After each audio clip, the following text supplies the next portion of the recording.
On a typical winter morning in 2022, a quiet suburban neighborhood near Toronto woke up to a world covered in fresh snow. Everything appeared calm, peaceful even. But behind the closed doors of one ordinary house, a tragedy was unfolding that would shatter the lives of everyone involved. The police were called to a tidy two-story home on the edge of town, where the first signs of something terrible were visible. Blood in the kitchen, signs of a struggle, and confused neighbors. The investigation started in a place no one expected on such a peaceful morning. Inside they found Mark Taylor, a middle-aged plumber, dead on the kitchen floor, stabbed with a knife. The house belonged to Sarah and George Higgins, a seemingly perfect couple who had always been seen as the epitome of suburban bliss. But that image fell apart when police found Sarah in the living room, curled up in shock. Her eyes showed fear and a deep sense of dread, as though she suddenly realized her hidden secrets were no longer safe. The investigation began with detectives combing through the house for evidence, footprints in the kitchen, torn fabric on chairs, and the knife left behind. It seemed like the crime had been an outburst of anger, a spontaneous act driven by overwhelming emotions. Sarah quickly became the main focus of the investigation. Neighbors reported seeing Mark around the Higgins house more often lately, though no one knew exactly why. As detectives dug deeper, they uncovered a hidden affair. Sarah and Mark had been secretly involved for months. It started out innocently enough. Sarah, feeling the weight of a boring life, found someone who listened and cared.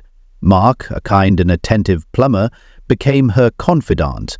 George worked late, leaving Sarah alone and vulnerable, and over time, their relationship grew into something much more.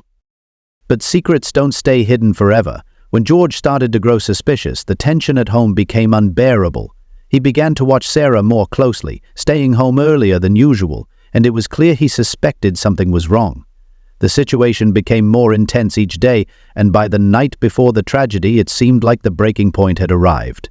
George was unusually quiet, and Sarah could feel his suspicion weighing heavily in the air. The next morning, when Mark arrived to fix another problem at the house, everything came to a head. George, consumed with rage, confronted Mark. What started as a heated argument quickly turned physical, and in a violent outburst, George stabbed Mark. Sarah was frozen, unable to stop what was happening, paralyzed by fear. Mark collapsed, and George stormed out of the house, leaving Sarah alone with the body of the man who had been part of her secret life. As investigators gathered evidence, they found clues that suggested the crime was not an accident. 2 glasses on the kitchen table, one broken, pointed to a conversation before the confrontation.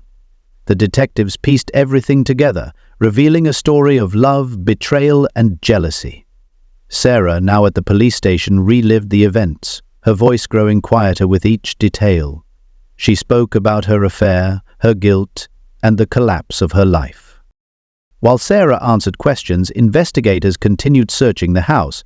In a drawer, they found a hidden phone containing hundreds of messages between Sarah and Mark, detailing their secret relationship. This evidence confirmed their affair, and soon they turned their attention to George, who had vanished after the crime. The search for George became urgent. The police questioned friends and colleagues, but no one knew where he was. Days passed, and it became clear that he was on the run. Desperate and frightened, George was hiding out in an abandoned motel, trying to figure out his next move. He knew he had to leave town, possibly forever, to avoid being caught. Meanwhile, a breakthrough came when investigators found a notebook hidden in Sarah and George's house. It contained detailed notes, phone numbers, and references to meetings with people they didn't know. This discovery suggested that others may have been involved in the crime, and the investigation was no longer just about a jealous husband and a hidden affair. It seemed there was more to this story. One of the notebook's entries led the detectives to a man named Victor, an old friend of George's. When they visited him, his answers were evasive and tense. As they spoke with Victor, they noticed a knife in his kitchen that matched the one used in Mark's murder. This connection raised new questions. Back at the station, Sarah's pressure mounted. The detectives noticed inconsistencies in her story. She eventually admitted she had known for a while that George was becoming suspicious. She feared the situation was spiraling out of control. The investigation was still ongoing, and as the pieces slowly fell into place, it was clear this was no simple crime of passion. It was a tragedy filled with betrayal, secrets, and desperation. The detectives were left wondering if George had planned everything from the start, or if it had all been an accident. What would happen to Sarah, and could George escape the consequences of his actions? The answers would come, but not without more twists and turns in the investigation. The shadows of suspicion continued to loom over the quiet suburb, leaving everyone asking, how far would people go to protect their secrets? The defense, however, painted a different picture. They argued that George's actions were driven by desperation and fear for his family. They claimed that George had been manipulated by Larry Sanders and had become entangled in criminal activities far beyond his control. His jealousy and rage were the result of years of stress and financial pressure, which escalated to a breaking point. They suggested that George's violent outburst against Mark was not premeditated, but rather a response to the overwhelming pressure of his crumbling life. Sarah, called as a witness, found herself at the heart of the trial. Her testimony was crucial, but she struggled with the weight of her guilt and the public attention. She admitted to her affair with Mark, but she also spoke about her feelings of entrapment in a marriage that had become emotionally suffocating. She explained that her relationship with Mark had been a temporary escape, but she had never imagined it would lead to such a tragic outcome. In the final moments of the trial, Sarah's emotions were raw as she faced George across the courtroom. Both of them had been changed irreparably by the events, and now they were just two people caught in a system that demanded justice. George, having no real defense for his actions, admitted his guilt to the court. His eyes, once full of anger, were now empty. Remorse had replaced the rage, but it was too late for redemption. The jury deliberated for what seemed like an eternity, weighing the complexity of the case, the evidence, and the human emotions at its heart. When the verdict finally came, it was a mixture of sentences. George was convicted of manslaughter for Mark's death, but the judge took into account his emotional turmoil, the manipulation by Larry, and his desperate actions in the face of a crumbling life. He was sentenced to a significant prison term, though less than he might have faced for first-degree murder. His life as he once knew it was over. Sarah, meanwhile, was left to rebuild her life. She was not charged with Mark's murder, but her complicity in the affair and the deceit that had unfolded under her roof were undeniable. Her punishment came in the form of public shame, the loss of her family, and the emotional toll of a tragedy that had no clear winner. She had lost both her husband and her lover, and the guilt of being the catalyst for everything that had happened would haunt her for years to come. Victor, who had played a part in helping George escape, was also sentenced, though his role was seen as lesser. He cooperated with authorities, providing the final pieces of the puzzle, and his sentence was reduced as a result. In the end, the case was closed, but the repercussions for those involved lingered long after the trial. The quiet suburban neighborhood of Toronto, once a place of peace and normalcy, was forever marked by the tragedy that unfolded behind the walls of a seemingly perfect home. For Sarah, the painful journey of healing would take years, but it was only through the painful process of facing the truth and the consequences of her actions that she would have any hope of finding peace. And George, now locked away, could only reflect on the choices that led him to this point: a family torn apart, a life destroyed, and a future forever altered. The aftermath of the trial marked a turning point for all involved, but it was clear that the scars of the tragedy would remain with them forever. For Sarah, the journey of healing was just beginning. She moved to a small town far from the prying eyes of the media and the haunting memories of her past life in Toronto. The fresh start she had sought for so long was filled with uncertainty, but Sarah was determined to rebuild herself. Her children, who had suffered through the turmoil, slowly adapted to their new life, and Sarah vowed to protect them from the trauma that had nearly destroyed their family. Despite the weight of the past, she found solace in knowing that she was free from the constant fear and manipulation that had once governed her life. George, serving his sentence in prison, faced a long road to redemption. The harsh reality of incarceration weighed heavily on him, but he slowly came to terms with the consequences of his actions. The remorse he felt for the destruction he had caused to his family and the life he had ruined was overwhelming, but he resolved to make the most of his time in prison. George sought therapy and worked to understand the choices that had led him to this point. He clung to the hope that one day his children might forgive him, but he knew that redemption was a long and uncertain path, one that might never lead him back to the family he had once tried so hard to protect. Victor, who had once been George's confidant, found himself trapped between his loyalty to his friend and his guilt over not stopping him from going too far. After the trial, he left Toronto to escape the scrutiny and judgment that had followed the case. But the weight of his role in the events stayed with him. He tried to put the past behind him by starting a new life, but he couldn't shake the feeling that he had failed his friend when he needed him most. Victor knew he would carry the burden of that guilt for the rest of his life. As for Larry, his downfall was swift. After the trial, the authorities focused their attention on his involvement in illegal activities, and he was soon arrested for his role in organizing illegal shipments and extorting George. Larry, who had once been a powerful and influential figure in the shadowy world of crime, now found himself facing charges that would likely lead to a long prison sentence. He had underestimated the consequences of his actions, and now the people he had manipulated and betrayed were watching him fall from grace. The story of George, Sarah, Mark, Victor, and Larry was one of tragedy, but it was also a story of human frailty and the complexity of the choices people make under extreme pressure. Each of them had been driven by their fears and weaknesses, and in the end they all paid a price for the decisions they had made. The death of Mark, the destruction of a family, and the fall of those who had been involved left behind a trail of pain and regret. For Sarah, the questions of, could things have been different? And, what if I had acted sooner? Lingered. But with time, she realized that the past was beyond her control. All she could do was move forward, one day at a time. She understood that healing wasn't a straight path. It was a winding journey, filled with setbacks and small victories. But she had hope now, something she had lost in the darkest days of her life. As the years passed, George's chances for parole eventually came.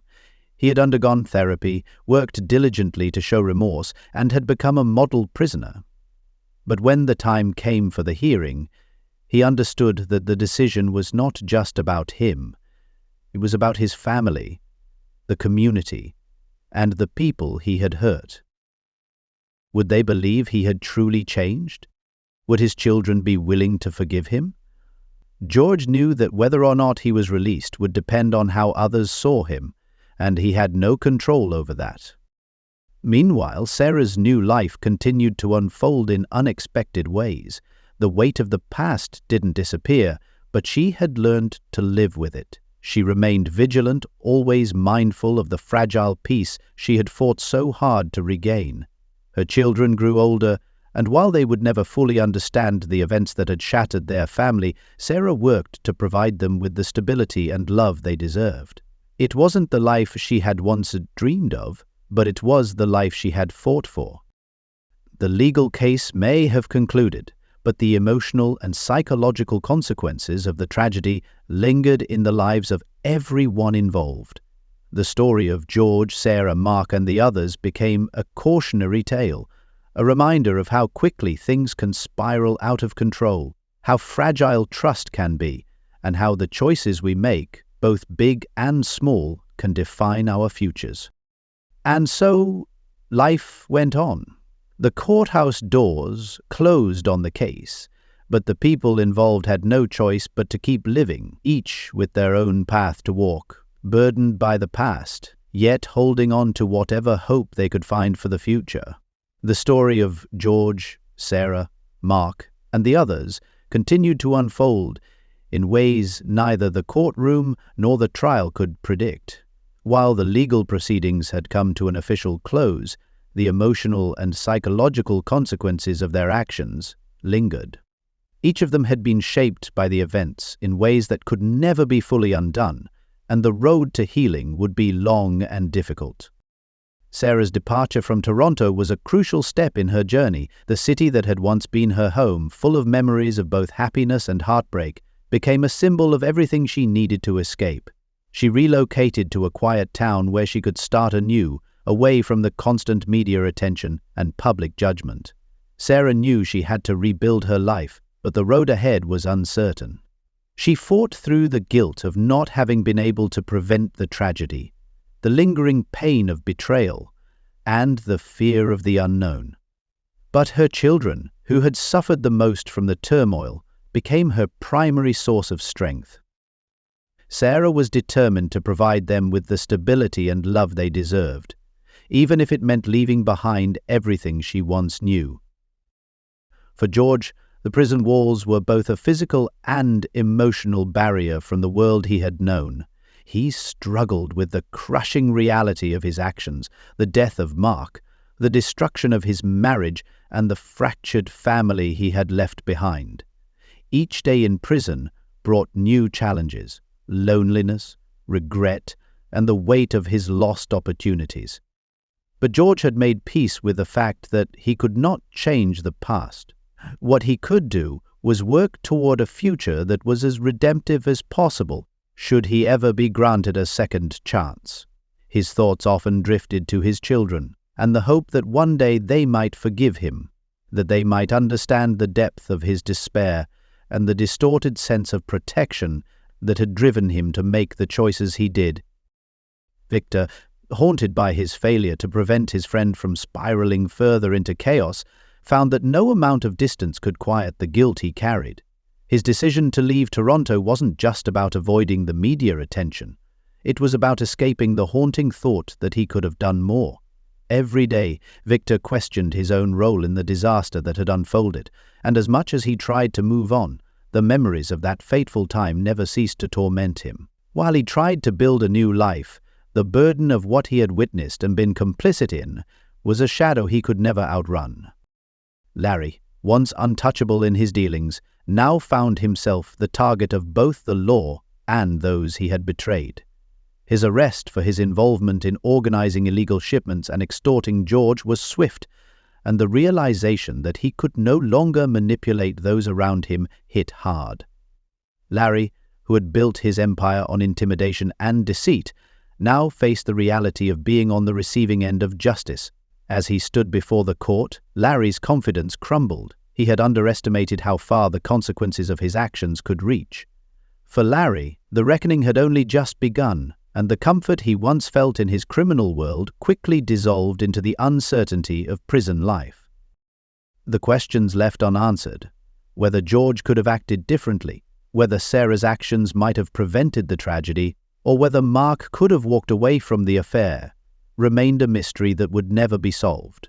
The decisions each of them had made, driven by their fears and desires, had created a perfect storm of consequences. In the end, they had all become victims, not just of the circumstances, but of their own weaknesses. While the trial had concluded, life for those involved in the tragedy went on. Sarah, now living in a new town, worked tirelessly to build a safe and stable life for her children. Despite the emotional scars, she found solace in knowing that she could offer them a future free from the chaos and fear that had once consumed their lives.